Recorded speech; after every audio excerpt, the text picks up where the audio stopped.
Үшеумізде бірге оқыдық, үшеумізде бір-бірімізге жан доспыз.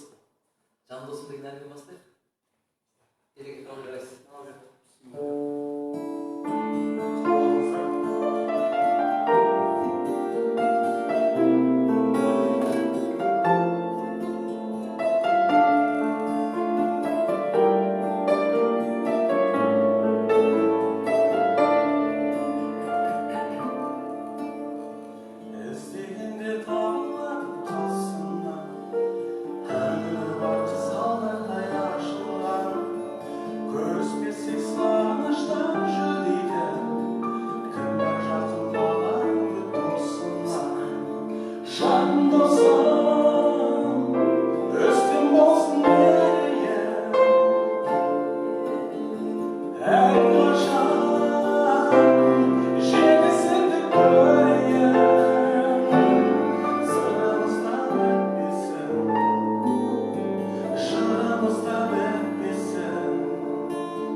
Жырымызда бітпесін, жырымызда бітпесін.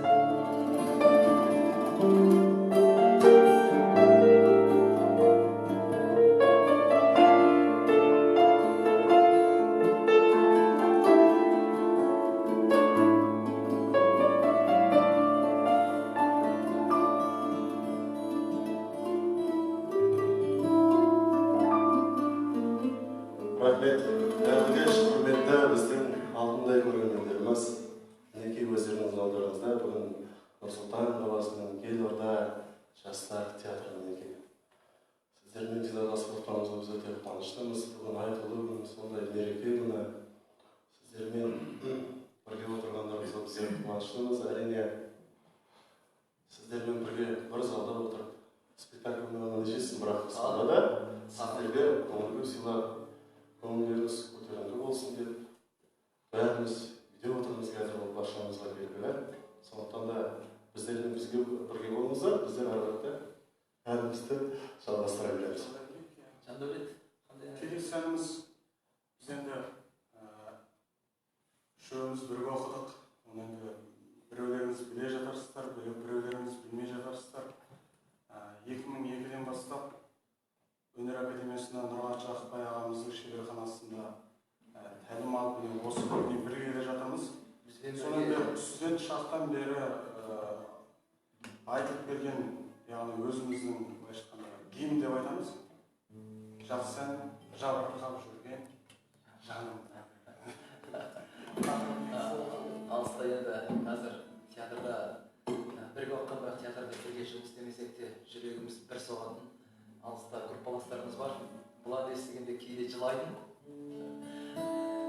Сол еске түсірейік, достығымыз мәңгі болсын. Сол группаластарымызға арнаймыз.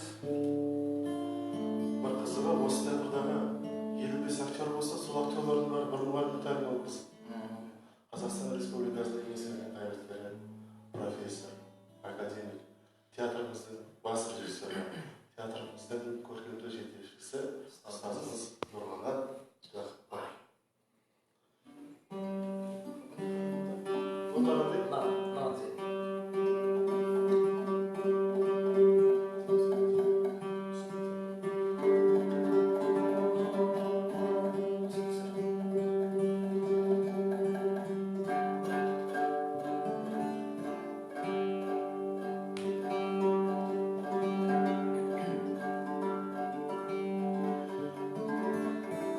Не болса да жағы дауыстар қызық деп ойлаймын, жігіттер арасында тоқтап осылай сөйлейді. Бас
десеңіз, біз негізі тағы да біз негізі азамат ерген күшіміз 2003-тен бастап ақырындап трио топ құрғанбыз. Ең бірінші аты? Ең бірінші аты Шабыт болған. Ол академия қабырғасында жүрген кезде. Одан кейін бітіргенде Шабыт фестиваль болды ғой. Адамға шабыт береді, содан кейін біз шабыт деп қояйық. Шабыттан ашылып жүрсін деп. Сонда ниетке қойдық. Әлемде тек қана шабытпен айтайық деген ниетке қойылған. Одан кейін енді 2006-та бітіргеннен кейін ары қарай тобымыз толықтанып, одан кейін самғау тобы болды ғой. Аспанда ұшайық, самғайық деп. Одан кейін әлемді самғайық деп. Продюсерлік орталық, қазығұрттық продюсерлік орталығымен Сәбит ағамыз абайларымыздың қолы астында. Рахмет айтып отыру керек, Сәбит ағамызға рахмет. Қызмет жасасты, ол кісілермен рахмет. Сол кезде алаш тобы болып құрылғанбыз, сондағы біздің бір репертуардан айтып кетейік. Көктем келер әні. Керемет ән ғой. Соны айтып кетейік.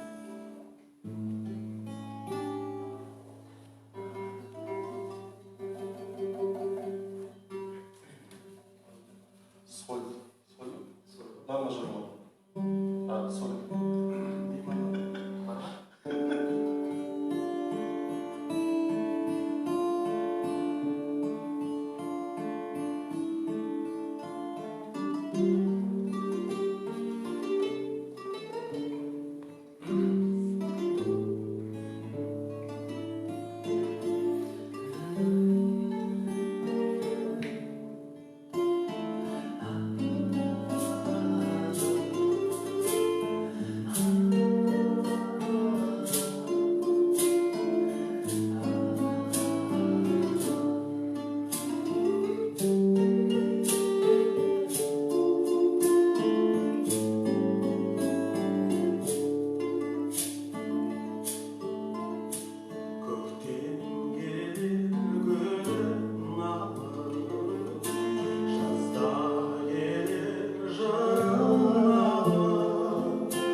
шығар, иә? Әр көктем өзінің қуанышымен келсін деп Былай болып жатыр ма? Былай болып жатыр ма? Рахмет. Ұнап жатса, лайктарыңызды және жүрек лүпілеріңізді басып отырыңыздар. Баса беріңіздер, баса беріңіздер. Негізі қазір экранның ар жағында сонау ауылда біздің бауырларымыз, жұрттастарымыз, барша Қазақстан бойынша, Қазақстан Республикасы бойынша мінекей бүткіл азаматтарымыз, азаматшаларымыз тамашалап отыр. Яғни қазіргі кезде Нұрғанат ағамыздың өзі тамашалап отыр. Дәл осыған да осы жақсы көретін. Олай болса жалғастырайық. Олай болса ары қарай осы өзіміздің театрдың репертуарында көптеген халықаралық фестивальдерге қатысып, Қазақстан көлемінде үлкен фестивальдерге қатысып, гран-при алып жүрген, алдыға одан бермей жүрген спектакліміз Қыз жібектен бір блок деп айтпай қойсақ, арамызда Қыз жібек жоқ. Төлегеннің ариясын төлегендер отыр. Мен бастаған деп айтамыз. Сен шықкесің ғой? Иә. Негізі бұл спектакль кеңінен таныстырайық. Жібек мюзикл бұл біздің спектакліміз. Жібек деп қойдық, Жібек, иә. Көптеген республикалық фестивальдер жаңа Жандәулет айтып кетті. Яғни әлемнің ең үлкен мюзикл фестивалінде бұл екі рет топ жарған спектакльдің бірі. Яғни екінші орында қазіргі кезде ол фестивальге 38 мемлекет қатысты әлемнің, соның ішінде біз әлем бойынша екінші орында осы Жібек мюзиклмен қайтқан болатынбыз. Яғни әлі де сұранысқа ие бұл спектакліміз. Сондықтан да біз бір ұсынысын ғана айтайық. Төлегеннің ариясы. Айтып берейік, иә? Шамамыз келгенше Акапелла. Төлегенді ойнайтын, Шегені ойнайтын актерлар қатысынай көрмесін. Мені бауырымыз. Әр жігіт өзі төлеген ғой, негізі. Өзін жібек төлеген ғой.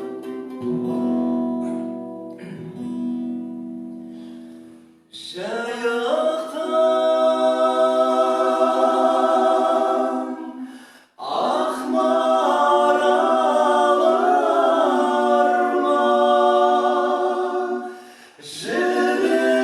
аялдай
жібектен де жібектің арасында жібектерге қалдырайық. сөйтейік. Десек, дүрге ренжіп қалады. Бұл репетиция жүрмеді, Бекежан не? Сен су бересің ба? Тамақ. Әнді сен жаныңды жеп айтасың дейді, арасында су ішіп отырыңдар. Басқарып жасап алайық. Бізге қойылған сұрақтар бар ма екен? Біз әнді сараларды тоқтатпайық. Ән сұрасаңыздар да болады. Біз енді өзіңіз білетін әндеріңізді айтып отырмыз. Негізі қазіргі кезде бәріміз үйде отырмыз. Бәрімізге белгілі жағдай. Сондықтан да аз күндерден кейін де жұмысқа шығатын боламыз құрметті оқырман достарымыз, ағайындар, бауырлар, кішкене сабыр сақтайық, сабыр түбі сағатын дейді. Міндетті түрде сіздерді театрға шақыратын боламыз.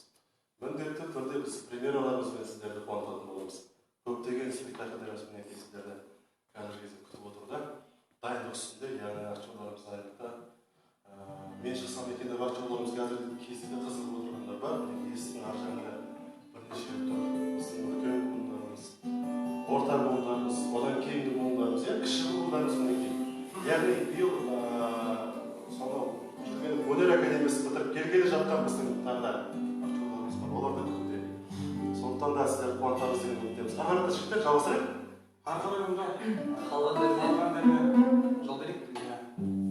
жібекті тарту жіберейік.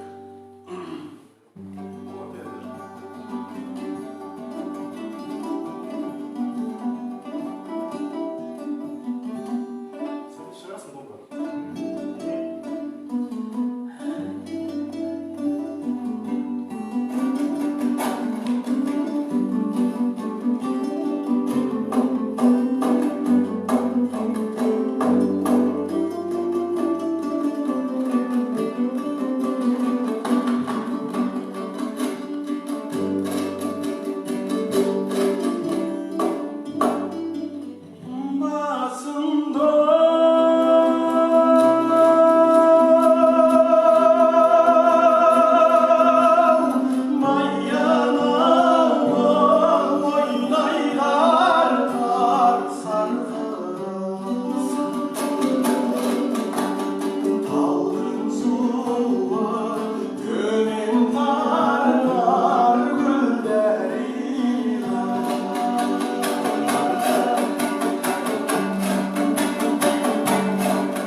кетпедім жеке. Шыңымды өскен алдайды.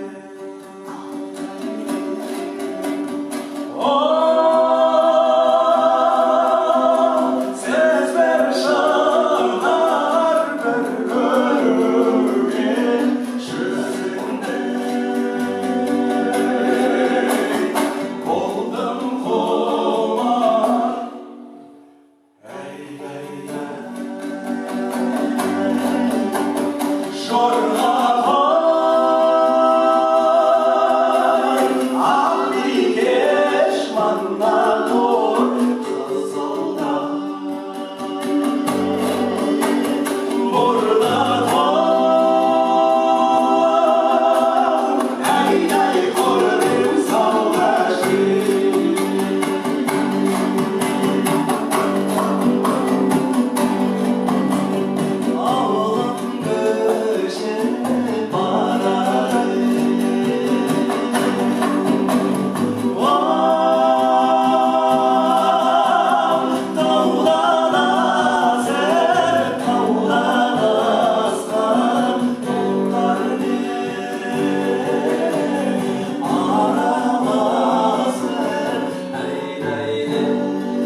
келесі әнімізді ары қарай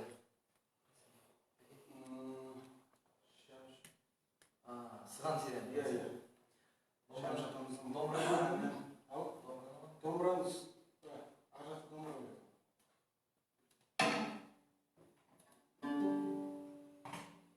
Біздермен бірге болыңыздар, құрметті достар. Рахмет сіздерге. Біз қарата енді басталды. Біздің концертіміз онлайн бұл сұхбат.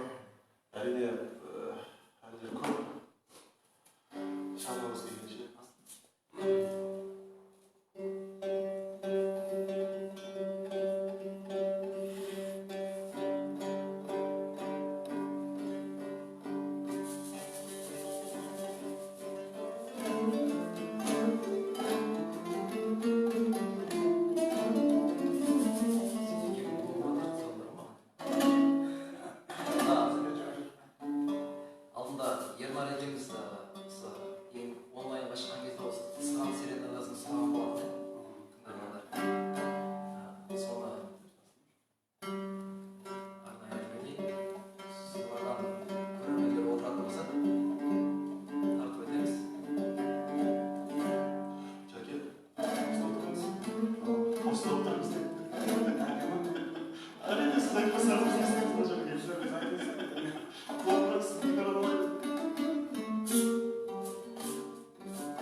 Біраз бізге естен шығып кетті негізінде. Шамшырағымыздың әдемі. Әрине. Өнер деген шексіз, естен шығып кетті деген жетпей қалады ғой қашанда бір. Тағы да бір мұрасақ екен дейміз. Енді қарата біз тағы да әнін жалғастырып отырайық. Негізінде биылғы жылымызда Абай Құнанбаев атамыздың 175 жылдығы деп аталған болатын. Сондықтан да біз Абай атамыздың әндерін айтқан жөн шығар деп ойлаймын. Қалай ойлайсыздар? Жәке, Азеке? Ой. Азекеңнің қолынан шай ішіп, театрымыздың өкілдерінің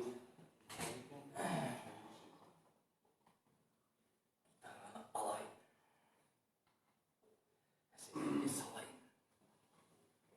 мен жағадан қарайын. Көрерменімізді әсем әнмен балайын.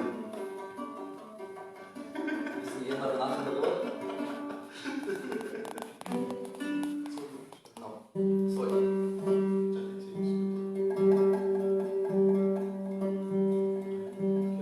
Сегіз ай. Өзім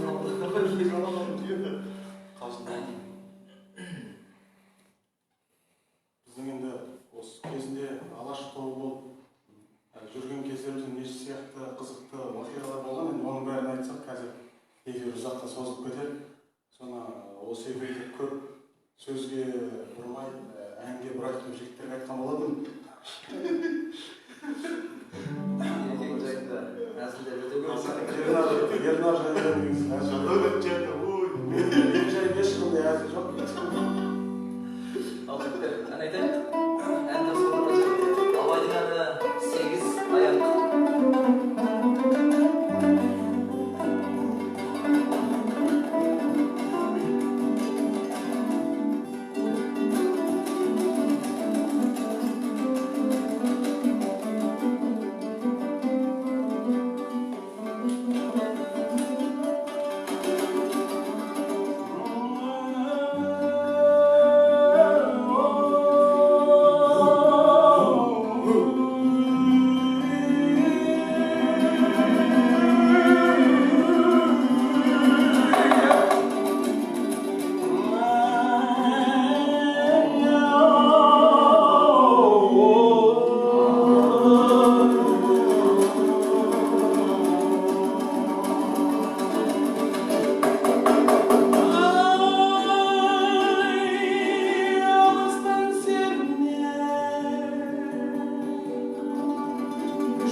айман район сонда онлайн сұхбатта көптің көкейінде жүрген сұрақ болды. Бұл жаңғырту неге айтпайсыңдар деп.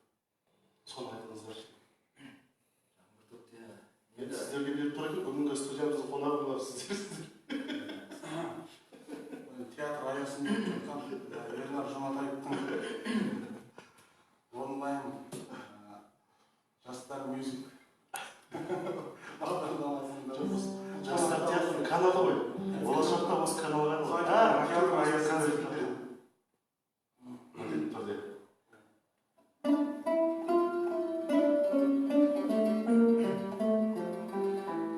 Онда бұл анда енді жаңғыртықта қырғыздың әні ғой. Бұл жерде енді жаңғыртып жалғыз Халықаралық бірлік күніне байланысты біз екі ұлттың әнін қосып айтайық.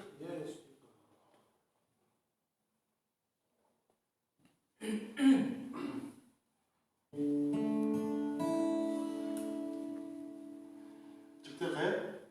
Жаңғыртық. Жаңғыртық. бұл жерде жалғыз жаңғыртып емес,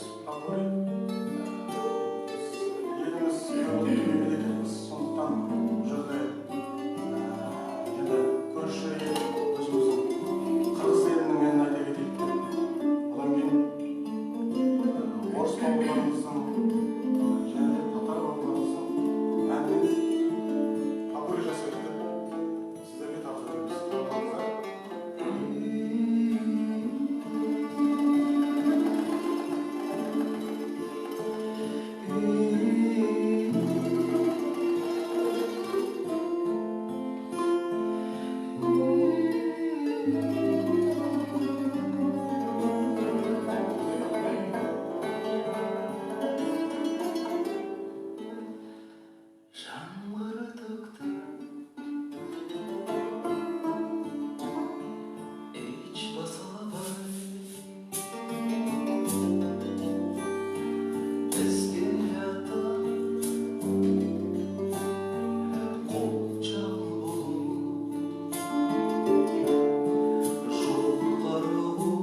енді қатты сынама қалыңыздар енді кішкене орысшамызда барынша тырысып айтып жатырмыз енді. Әрине біз көп дедіңіз ғой, сондықтан да бәрі табиғи болды. табиғи, жанрларымызда, аспектта. Сондықтан мен ойлаймын, бүгінгі кішігірім сіздерге дайындаған концертіміз өз жетті ма деп ойлаймын. Көрермендер самбоуды орындап берсінші. Самбау? Біз сол самбау отырмыз ғой десек. Бағана басында айтып кеттік қой, қысқаша ғана айтып кеттім ол кезде. Иә, самбо тобы болғанбыз. Одан кейін алаш болдық. Алаш болып біраз жұмыс жасап, Алматыда 2 бейнебаянымызды түсірдік, біраз әндер жаздық. Одан кейін осы театрмен Астанаға кетіп қалдық. Ернар ол жақта өзінің тағдыр бір жағдайдан қалып, бірақ кейін міне қайтадан келді. Ереке осы театрымызда директор болып, бірақ самбо тобы, алаш тобы ажыраған жоқ. Міне бүгін басымыз қосылып, сіздердің алдарыңызда шағын концерт қойып отырмыз. Бір театрда жүргеннен кейін әнімізде бір, жырымызда бір. Қандай? Енді карантин болып кетіп, туған жерге бара алмай қалған көп азаматтар бар ғой. Елін жерін сағынып жүрген. Енді барайын десе посттарға жібермейді, кішкене сабыр сақтап күтуді талап етті. Туған жер әнін айтайық. Туған жерді еске түсіріп, туған жердің де, елдің де қадір қасиетін біліп отырайық.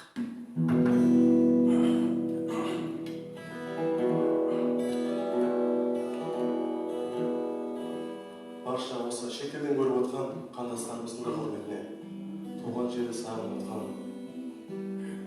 әлемнің түкпір-түкпірінде жүрген барша қазақ бауырларымызға осы елін сағынып жүрген қай ұлт болса да болса Қазақстанды асырып жүрген бауырларымызға арнаймыз осы қабылыңызға.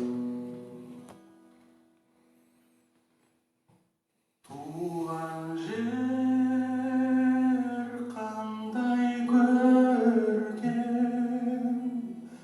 мөлдіреген жерегі,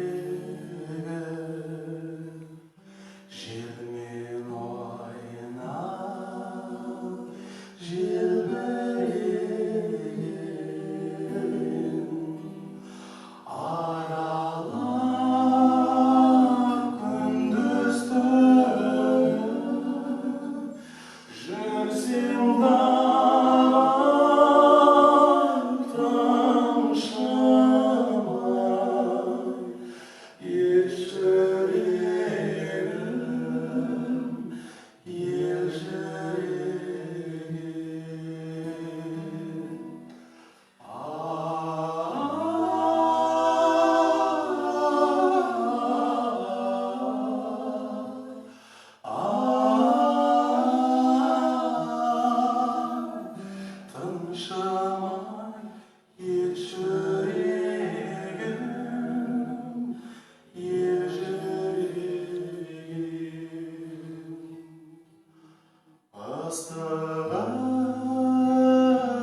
рахмет сіздерге. Біздермен бірге уақыттарыңызды бөліп қарағандарыңыз үшін. Әрине алдағы уақытта сіздерді қуантамыз деп үміттеміз. Парасаттылығымыз қашанда басым болсын, әділдігіміз басым болсын, сабырлы болайық. Парасаттылығымызды ең жоғары шыңға қойып, өзіміздің жеке қызығушылығымыздан да жоғарылайық. Келесі кезекте сіздермен жүздескенше қош сау, сәлеметті болыңыздар деп айтқымыз келеді.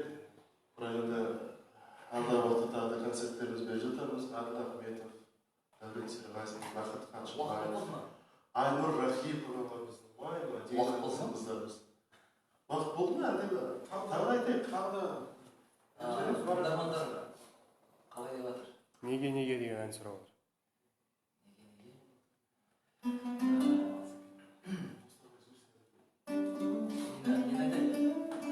Кішкене татулықты, ынтымақтастықты меңзейтін терме айтып отырайық, негені алдыңғы концертте айтқан болатынбыз.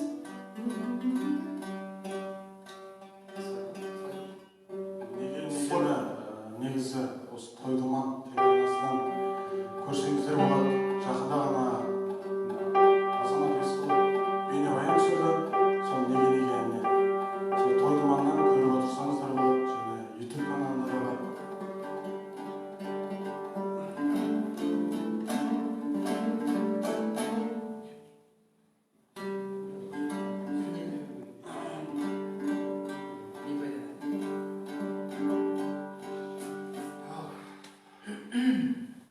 Жанбөлет, сіз бізді қолдаңыз. Сіз айтыңыз, біз қайтамыз.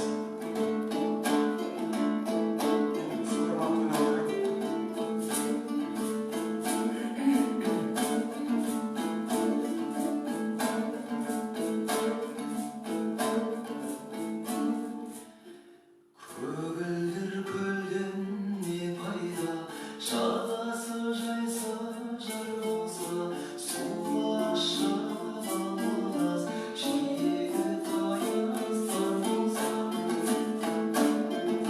Көк аспаннан не пайда, көгінде күн күлмесе, қыздар жиған мақтадай, ақша бұлттар жүрмесе, биік таудан не пайда, шыңында қар жаппаса, сылдырлап аққан таусылғын, сүйсініп балдар таппаса. Жайқалған балдан не пайда, жемісін жазда татпаса, шаршап бүркеніп жұмыстан саясында жатпаса. Жарық күннен не пайда, үйінде наның атпаса, бұл өмірде қызық не, бозығын шулап жатпаса. Байлықтан жиған не пайда, артында ұрпақ қалмаса, түн ұйқымды бөлгізген сәбиден қолың талмаса. Ер жігіттен не пайда, қолына қару алмаса, елін жерін туғанын дұшпаннан сақтап қалмаса. Аталы не пайда, баталы сөзді ұқпаса, арады шырмас болып, үлкенді үлгі тұтпаса. Жер туғаннан не пайда, бірлігі оның болмаса, ыстыққа бірге жылғанып, суыққа бірге тоңбаса. Ағайыннан не пайда, көре алмай сені күндесе, фәнидің жалған екенін тірлікте ойлап білмесе. Заңсыз достан не пайда, жанында сенің сезбесе, шындықты бірге іздесіп, қиындыққа төзесе. Жастық шаққан не пайда, жалындап бір жанбаса, айлық түн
жинап келгенде айтарым саған азамат мұратыңа жетпесең жаманды қареттесең ақыл айтқан адамға өзің білем кетесің бұл өмірде не пайда халқыңа қызмет етпесең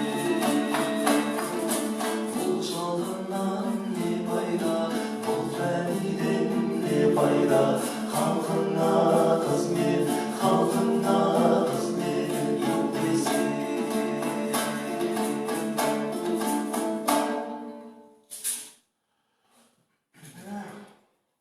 елімізге байланысты тие берсе болады. Достар, қызмет жасай керек. Жастар театры қашан да елдің назарында. Ашылған 14 жыл